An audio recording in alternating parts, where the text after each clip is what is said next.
Hey everyone, it's Tasha Scott here. Welcome back to all of you all who have been on this journey with me for this new video series around the 15 invaluable laws of growth. If this is your first time tuning in, welcome.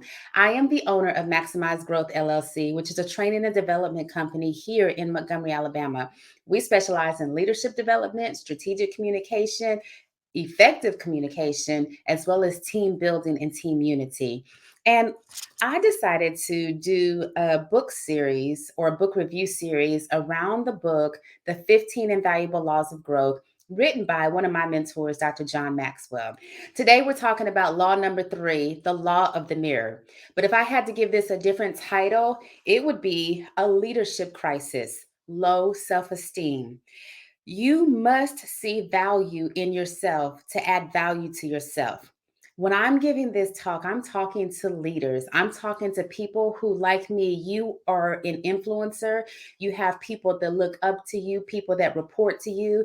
And let me just say this, you may not even have the title of leader, but at the end of the day, someone is watching you. Therefore, you have influence. So, whether it's a position or a title of leadership, or whether you just have a sphere of influence where somebody is looking to you or watching you, this is something that we have to address amongst ourselves because every one of us, if we're honest, have had to deal with this at some point on the journey, and that is low self-esteem. And really what we're saying is the lack of value that we see in ourselves. So Dennis Waitley says personal development is the belief that you are the effort, time, and energy needed to develop yourself. Did you hear that? You are. So many times we look for the validation on the outside, the approval on the outside. But today, again, I want to lean into the fact that you must see value in yourself before you can give value to others. One of the main reasons that people fail to grow, because we're talking about the 15 invaluable laws of growth, one of the reasons that people fail to grow and reach their full potential is this topic right here, low self esteem. Many people simply just don't believe in themselves. They possess 100 acres of possibilities, yet never cultivate them because they are convinced that they won't be able to learn and grow and blossom into something wonderful. Already, can we just be honest? Am I talking to you? Have you ever had to deal with this? Or maybe you are leading people who are dealing with this? The reality is that God has put possibilities in every one of us. We have to go digging for the treasure that's on the inside of us. That's why this particular video, this particular chapter is near and dear to my heart because it's a crisis that, again, either we've come out of, we're going into, or we're on the other side of this. But let me just say this, even though it's a crisis, here's the glass half full. This is something that can be fixed. There is power in turning low self esteem into positive self esteem. What matters most, though, is that the cycle of value starts. And we're not talking about perfection here, but we're definitely speaking about progress. If you don't realize that you have genuine value and that you are worth investing in, then you will never put in the time, the effort, the energy to grow to your potential. And that's what the purpose is.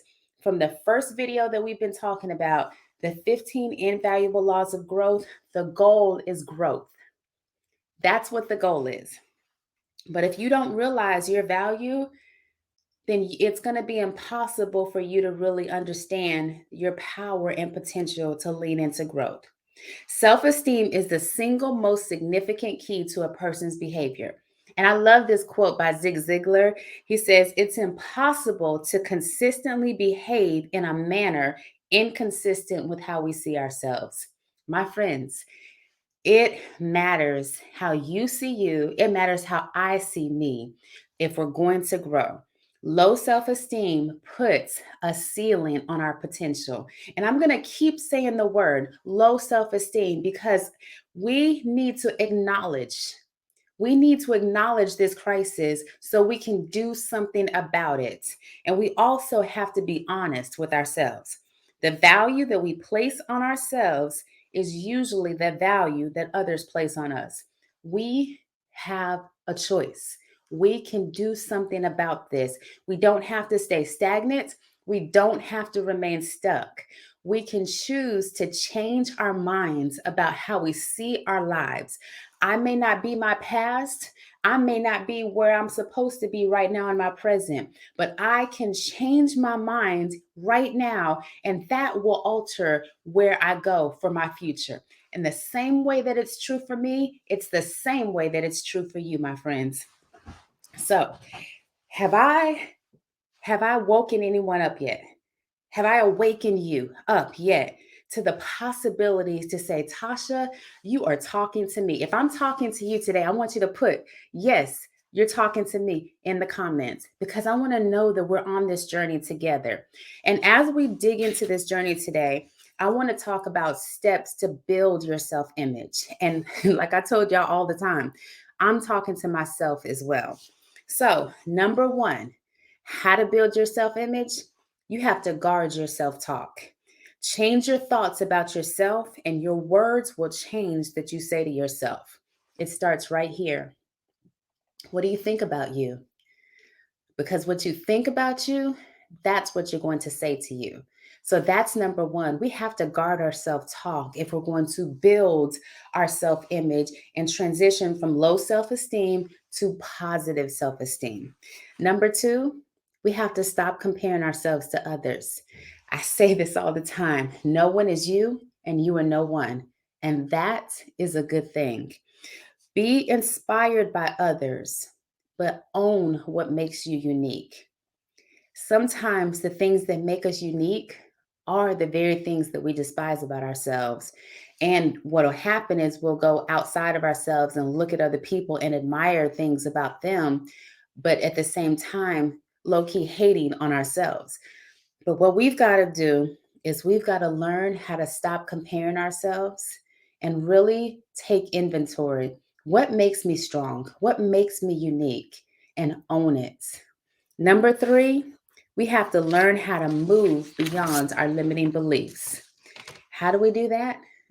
I know everything I'm saying is change your mind.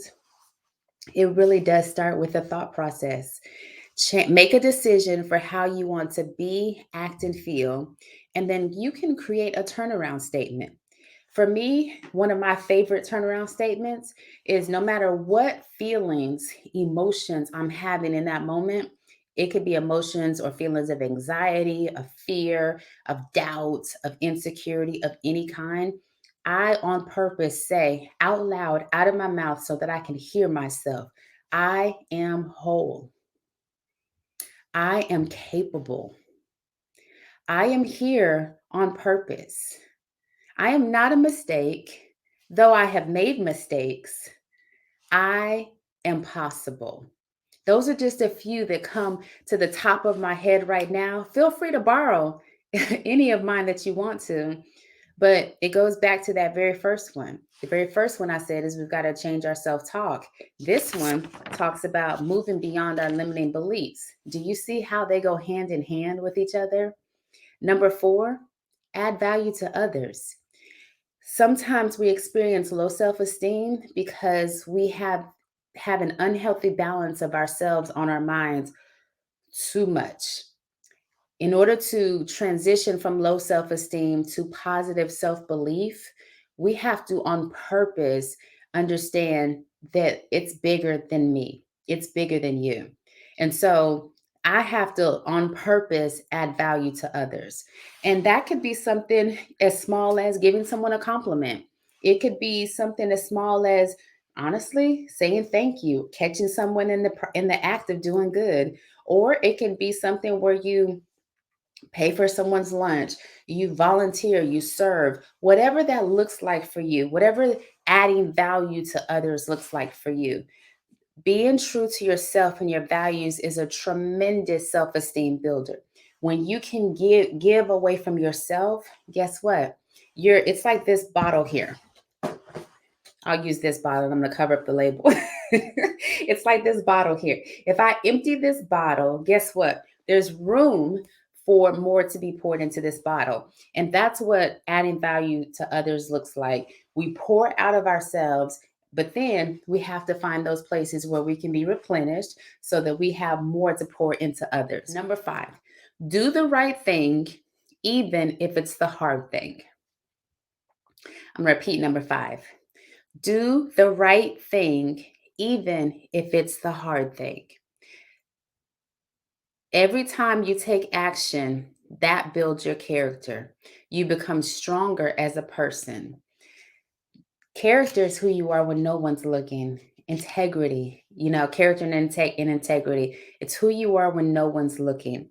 When you do the right thing, even if it's hard, even if it's unpopular, guess what you still have left? You have you.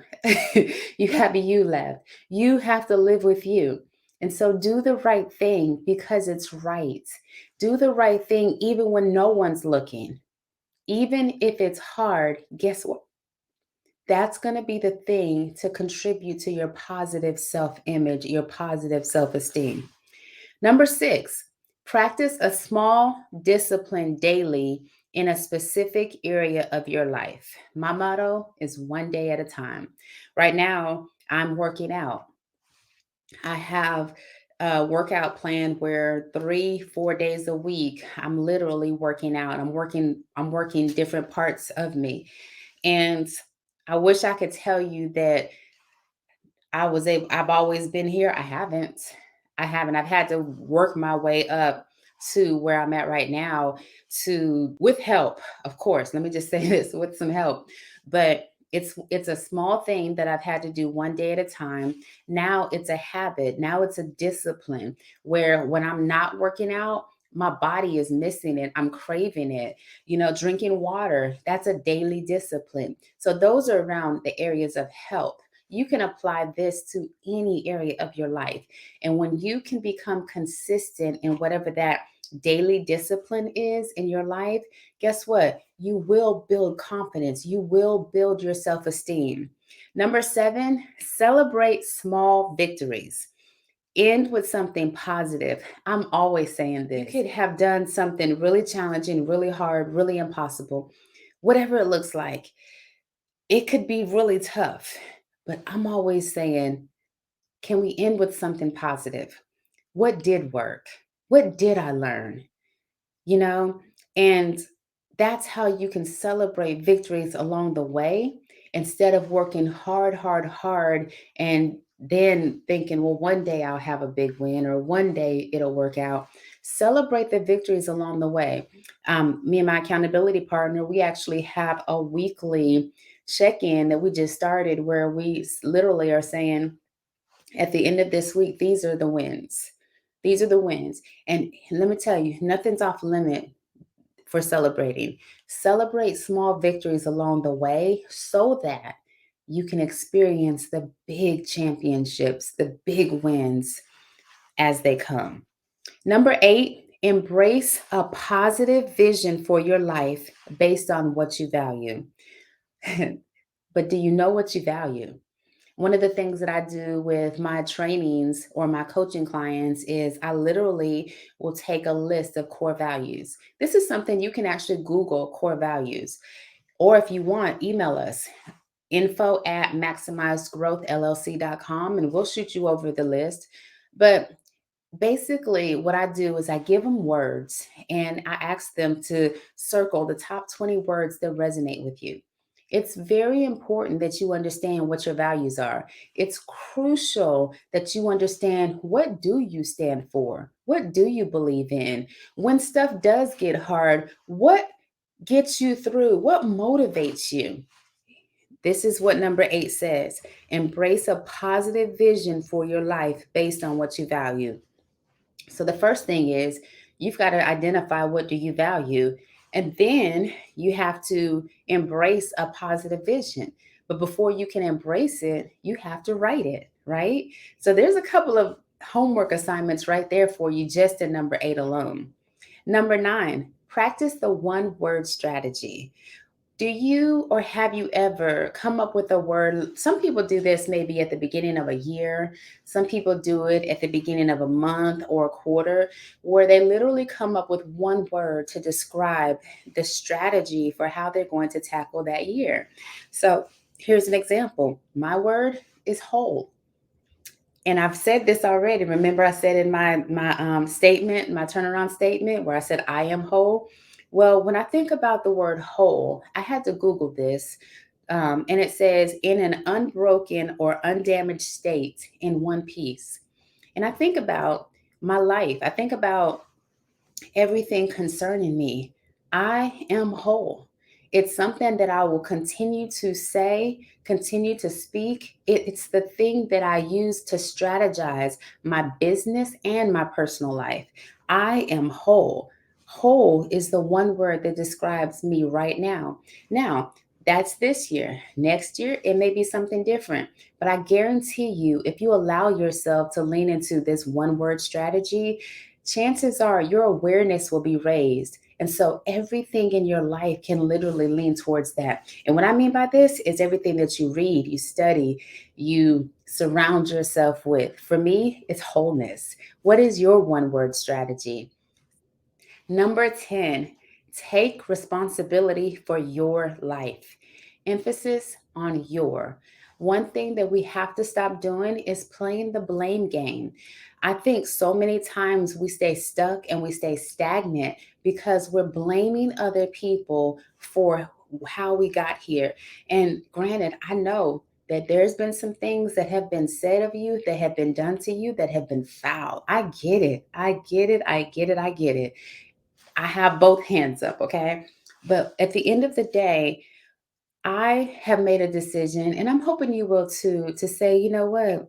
There's work that I have to do because this is even better.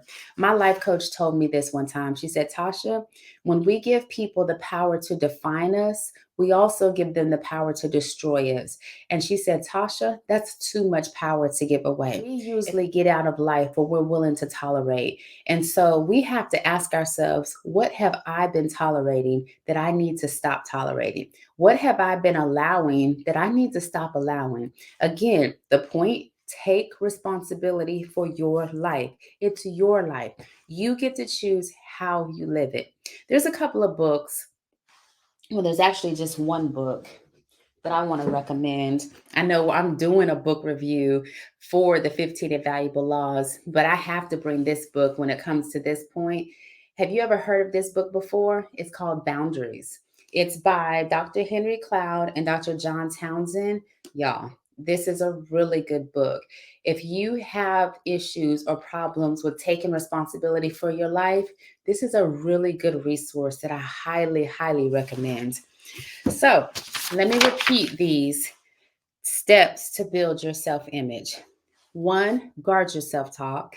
Two, stop comparing yourself to others. Three, move beyond your limiting beliefs. Four, add value to others. Five, do the right thing, even if it's the hard thing. Six, practice a small discipline in a specific area of your life. Seven, celebrate small victories. Eight, embrace a positive vision for your life based on what you value. Nine, practice the one word strategy. And 10, take responsibility for your life. And just like in my other videos, I always like to end with some action steps. So if this is one of those videos that really resonated with you, I challenge you, and this is something that you can do now or you can do within the next 24 hours, is get you out a piece of paper and make a list of your best personal qualities. It could be a character quality, it could be a talent, a skill, a gift, an ability. It could be something that you know, it could be something that someone has complimented you on. Maybe you've heard it over and over again. But I challenge you, make a list of your very best qualities and document it, like literally document it. And then take those qualities and find a way to serve others. That was one of the points on here about adding value to others. That's the ultimate when you want to build your self image and turn it into something positive. Redirect your focus from negativity to positiveness and use your strengths as your launching pad. My name's Tasha Scott. Thank you so much for tuning into this video today. And if you'll do me a favor, if these videos are resonating with you around the 15 invaluable laws of growth, or you find this channel very helpful for you, will you share this? Will you actually subscribe to my channel?